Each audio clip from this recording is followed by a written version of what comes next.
Frères et sœurs, que la paix et la grâce de notre Seigneur et Sauveur Jésus-Christ soient avec vous. Ici est WH Redemption Ministries pour notre dévotion matinale pour ce samedi 30 mars 2024. Toujours dans la mission de vous accompagner matinée après matinée, semaine après semaine, mois après mois sur le chemin du royaume de Dieu. Car l'essentiel, frères et sœurs, est dans le royaume de Dieu. La force est en Dieu, la puissance est en Dieu, la gloire est en Dieu, la sagesse est en Dieu. Et c'est pourquoi nous nous répétons à chaque instant, cherchons d'abord le royaume de Dieu et sa justice, et toutes les autres choses nous seront données en plus. Nous bénissons le nom du Seigneur, nous glorifions son Saint-Nom, car il nous a permis de passer cette nuit et de nous réveiller ce matin. C'est la journée que l'Éternel a faite, qu'elle soit pour nous un sujet de gloire et de louange. Et bénissons le nom du Seigneur, car il nous a permis de nous réveiller ce matin. Et pas de n'importe quelle manière, il nous a permis de nous réveiller avec lui. Car un réveil avec Dieu va nous permettre d'avoir une journée remplie de sa faveur, une année chargée de sa bonté et une vie comblée de ses plus riches bénédictions sur plusieurs générations. Frères et sœurs, nous allons continuer avec notre série, on pourrait dire, et que nous avons pour cette semaine, qui est de marcher dans les pas de Jésus. Marcher dans les pas de Jésus. Donc nous avons vu hier que nous avons été appelés à embrasser la croix de notre mission. Parce que c'était clair que la gloire vient et on voyait ensemble qu'il y avait une relation entre la gloire et la mort. Donc Dieu veut continuer à nous parler et ce matin l'appel qui nous est fait, l'appel que nous avons, c'est nous allons continuer à marcher dans les pas de Jésus. Mais marcher dans les pas de Jésus, c'est tenir à la gloire et qui vient de Dieu. Donc tenons à la gloire qui vient et de Dieu. Donc le texte que nous trouvons, c'est le texte que nous trouvons en Jean chapitre 12, verset 37 à 43. Jean chapitre 12, verset 37 à 43. Nous allons lire comme d'habitude la Bible du semeur et le titre de ce texte est « Les Juifs restent incrédules ». Malgré le grand nombre de signes miraculeux que Jésus avait accomplis et devant eux, ils ne croyaient pas en lui. Ainsi s'accomplit ce que le prophète Ésaïe avait prédit. Seigneur, qui a cru à notre message et à qui la puissance du Seigneur a-t-elle été révélée? Pourquoi ne pouvait-il pas croire? C'est encore Ésaïe qui nous en donne la raison quand il dit « Dieu les a aveuglés, il les a rendus insensibles afin qu'ils ne voient pas de leurs yeux, qu'ils ne comprennent pas avec leur intelligence, qu'ils ne se détournent pas vers lui pour qu'il les guérisse. » Ésaïe a dit cela parce qu'il avait vu la gloire de Jésus et qu'il parlait de lui. Et pourtant, même parmi les dirigeants, beaucoup crurent en lui, mais à cause des pharisiens, ils n'osaient pas le reconnaître ouvertement de peur d'être exclus de la synagogue, car il tenait davantage à la gloire qui vient des hommes qu'à celle qui vient de Dieu. Jean chapitre 12, verset 43. Car il tenait davantage à la gloire qui vient des hommes qu'à celle qui vient de Dieu. Encore une fois, bon matin mon frère, bon matin ma soeur, bienvenue à notre dévotion matinale, là où nous nous réveillons avec Dieu et Dieu nous parle pour commencer notre journée. Donc, le message de Dieu à toi ce matin, mon frère, le message de Dieu à moi ce matin, ma soeur, c'est de tenir à la gloire qui vient et de Dieu. Faites, et nous sommes faits à l'image de Dieu. Et probablement c'est cette raison qui nous porte à aimer la gloire. L'homme en général aime la gloire. Et particulièrement ces derniers temps, et quand on regarde ce qui se passe sur les réseaux sociaux, les gens se battent pour devenir populaires. Et on voit et de plus en plus, et dans les différentes catégories d'âge, il y a comme une course à la gloire. Il y a quand même une course à la popularité.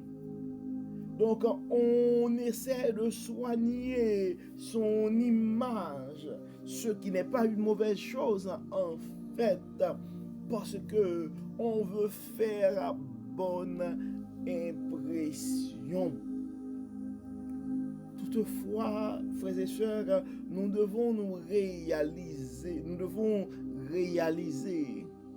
que nous devons chercher la chose que nous avons à chercher premièrement, c'est le royaume de Dieu et sa justice. C'est le royaume de Dieu et sa justice. C'est pourquoi, quand il vient d'honorer Dieu, quand il vient de prendre position pour Christ, nous devons prendre position sans gêne. Nous pouvons prendre position sans peur, et peu importe le prix que ça pourrait avoir. Donc nous devons prendre position pour Christ, et c'est la chose la plus noble à faire. Donc on voit que malgré les miracles, malgré le message assez convaincant, pas juste le message, on voit que la parole nous dit malgré le grand nombre, pas même un seul, malgré le grand nombre de signes miraculeux que Jésus avait accomplis devant eux, ils ne croyaient pas en lui. Donc les Juifs ne croyaient pas en dépit de tout et en Jésus. Mais nous devons comprendre, parce que des fois, frères et sœurs, et nous autres aussi, nous avons du mal quand Dieu partage une vision avec nous, quand Dieu nous révèle certaines choses, quand on lance un projet ou quand on a une façon de voir des choses et les gens ne voient pas les choses de la même manière que nous. Et quand c'est clair devant nous, c'est logique, c'est la voie à prendre, c'est la voie à emprunter, c'est la bonne façon de faire. Mais certaines fois, on serait comme étonné, choqué de voir que on ne peut pas comprendre, que les gens ne peuvent pas voir que, et ça c'est la bonne chose à faire. On ne peut pas comprendre et imaginer que les gens persistent toujours dans cette affaire, car on voit clairement que ça ne marche pas ou ça ne marche plus. Des fois, en tant qu'humains, nous avons ce choc-là. Des fois, on voit clairement cette voie, c'est la voie de la perdition, c'est la voie de l'échec. Mais malheureusement, et malgré nos conseils, malgré nos suggestions, des gens autour de nous décident d'aller dans la direction et opposée. On pourrait même oser de dire dans la mauvaise direction. Dieu nous invite à choisir la vie, mais des fois, délibérément, nous persistons, nous dans notre démarche à emprunter le chemin de la mort. Et ce sont des choses qui pourraient nous choquer. Parce qu'on l'a tellement bien expliqué. C'est tellement évident les exemples qu'on avait fournis. Donc je ne peux pas croire qu'il décide de faire autrement. Je ne peux pas comprendre qu'elle décide de s'y opposer. Donc on voit que malgré le grand nombre de signes miraculeux que Jésus avait accompli devant les Juifs, ils ne croyaient pas malgré tout en lui. Mais la parole continue pour dire, ainsi s'accomplit ce que le prophète Ésaïe avait dit. Seigneur qui a cru à notre message et à qui la puissance du Seigneur a-t-elle été révélée? Pourquoi ne pouvait-il pas croire? C'est encore Ésaïe qui nous en donne la raison quand il dit Dieu les a aveuglés, il les a rendus insensibles afin qu'ils ne voient pas de leurs yeux, qu'ils ne comprennent pas de leur intelligence, qu'ils ne se tournent pas vers lui pour qu'il les guérisse. C'est quand même... Et donc ça nous porte, et on pourrait commencer à analyser, frères et sœurs, pour dire, mais pourquoi Dieu les a aveuglés? Mais au lieu de rentrer, de prendre cette voie, donc nous allons de préférence dire que nous, toi et moi ce matin, nous avons intérêt à entendre la voix de Dieu. Nous devons avoir intérêt à comprendre l'amour que Dieu nous porte, car il a révélé ces choses à nous et il nous fait des rappels en plus. Donc le rappel de Dieu à toi ce matin, ma soeur, c'est de considérer la gloire qui vient de Dieu et non celle qui vient des hommes. Et la personne que tu as impressionnée ce matin, mon frère, c'est Dieu. La personne que tu as impressionnée ce matin, ma soeur, c'est Dieu. La personne que tu dois t'efforcer à gagner la confiance ce matin, mon frère, c'est Dieu. Et non un homme pécheur comme toi. Et on voit, et dans le verset 42, ça dit, et pourtant, même parmi les dirigeants, beaucoup crurent en lui. Ça, c'est quand même pire. Parce que des fois, les gens s'opposent à toi. Mais les gens, ils ont quand même une certaine croyance dans ton message.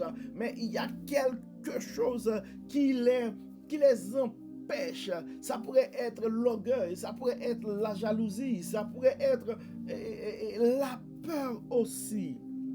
Donc ça dit, et pourtant, on parle de Jésus, on parle des Juifs, et on est dans Jean 12, verset 42. Ça dit, et pourtant, même parmi les dirigeants, beaucoup crurent en lui, mais à cause des pharisiens, ils n'osaient pas le reconnaître ouvertement, de peur d'être exclus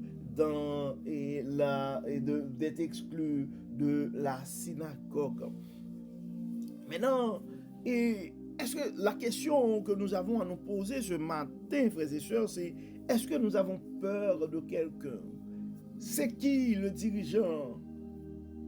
C'est qui? À cause de qui ce matin, mon frère? À cause de qui ce matin, ma soeur, tu ne te sens pas? C'est qui t'empêche?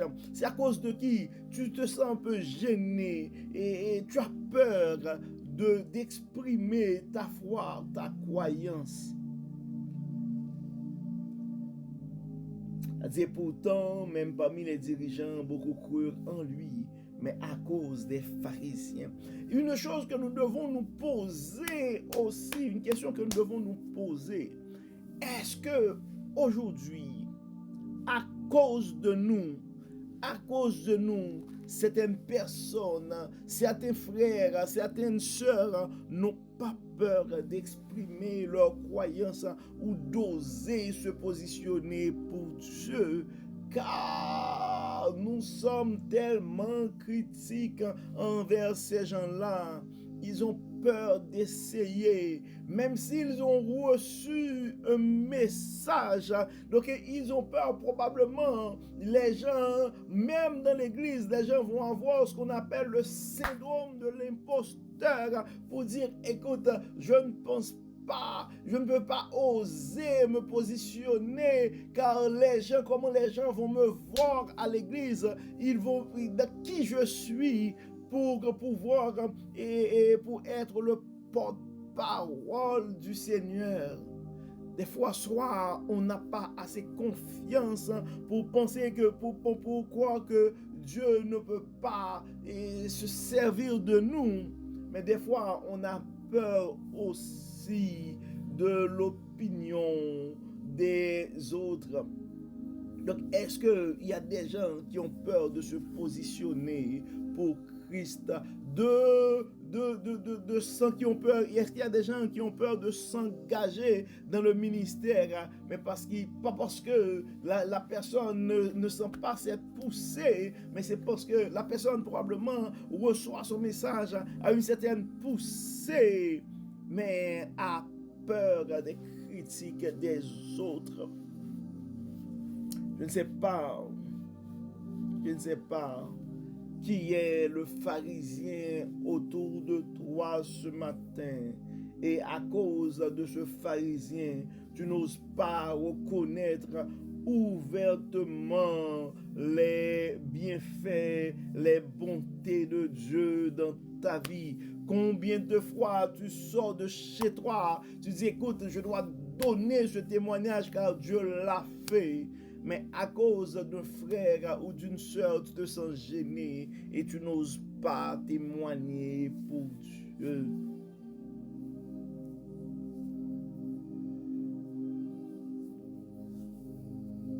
Nous devons tenir à la gloire et qui vient de Dieu.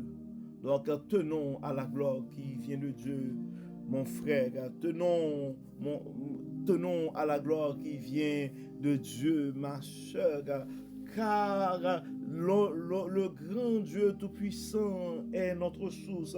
Notre source est en Dieu. Notre rédemption est en Dieu. Le Christ est notre rédempteur. Donc nous devons nous tenir davantage à la gloire qui vient de Dieu et non à la gloire qui vient des hommes. Donc nous allons prier ce matin, et frères et sœurs, donc nous allons demander à Dieu de nous aider à nous engager et à considérer, à tenir de préférence sa gloire, la gloire qui vient de lui et non la gloire qui vient des hommes. Et si jamais il y a des gens autour de nous aussi qui, pour une raison ou une autre, ont peur de se positionner, soit à cause de son entourage, nous allons demander à Dieu de nous fortifier afin que nous puissions prendre position pour lui, afin que nous puissions nous engager davantage dans son ministère, que nous pourrions supporter davantage le travail de Dieu. Prions Dieu. Dieu clément, Dieu de bonté, grand architecte de l'univers, nous te disons merci Seigneur pour ton amour, merci pour ta grâce, merci pour ta fidélité et merci surtout parce que tu n'arrêtes pas de nous parler et à ta manière et à travers les différentes dévotions, à travers les différents messages sous toutes formes. Nous te remercions Seigneur pour ton amour. Merci Seigneur pour ce que tu es en train de faire à travers ce ministère. Merci Seigneur pour le grand travail que tu es en train de faire au niveau de toute la francophonie. Dieu clément, Dieu de bonté, et nous savons Seigneur que toute la gloire est à toi. Aide-nous Seigneur à ne pas considérer la gloire qui vient des hommes, mais à considérer surtout la gloire qui vient de toi. Aide-nous Seigneur à pouvoir nous consacrer persévérer de jour en jour à ton service. Aide-nous, Seigneur, à considérer surtout de jour et en jour la gloire qui vient de toi et non la gloire qui vient des hommes. Enlève-nous, Seigneur, toute forme d'ego. Enlève-nous, Seigneur, toute forme de suffisance. Enlève-nous, Seigneur, toute forme de fierté. Chasse autour de nous, Seigneur, toute forme de pharisiens qui pourrait nous empêcher à nous positionner pour toi. Dieu clément, Dieu de bonté, Dieu de miséricorde, merci pour ton amour, merci pour ta grâce. Continue de révéler, Seigneur, à tes enfants bien-aimés, ton amour, ta puissance et ta parole. Dieu clément, encore une fois, nous avons des frères, nous avons des sœurs présentement qui ont peur pour une raison ou une autre de manifester leur intérêt pour ton service, qui pour une raison ou pour une autre, ils ont peur, Seigneur, de se positionner pour toi. Toi le Dieu de toute puissance, toi le Dieu de toute bonté, toi le Dieu de toute miséricorde, nous te demandons, Seigneur, de les pardonner, nous te demandons, Seigneur, de les fortifier. Et permets, Seigneur, à partir de ce moment, que ta puissance, ton Saint-Esprit puisse les remplir et toute forme de contrainte, toute forme de pharisiens qui sont autour de ces gens. Permets, Seigneur, que ton témoignage et le témoignage que tu vas donner à ces frères et sœurs vont convaincre tous les pharisiens qui sont autour d'eux que tu es le Dieu puissant, le Dieu bon. Établis un roi dans nos vies, Seigneur, et aide-nous à faire élargir ton royaume sur tes terres. Que ton nom soit béni, que ton nom soit exalté. Encore une fois, merci. Pardon, Seigneur, exauce-nous. Amen. Amen. Frères et sœurs, nous arrivons au terme de notre dévotion pour ce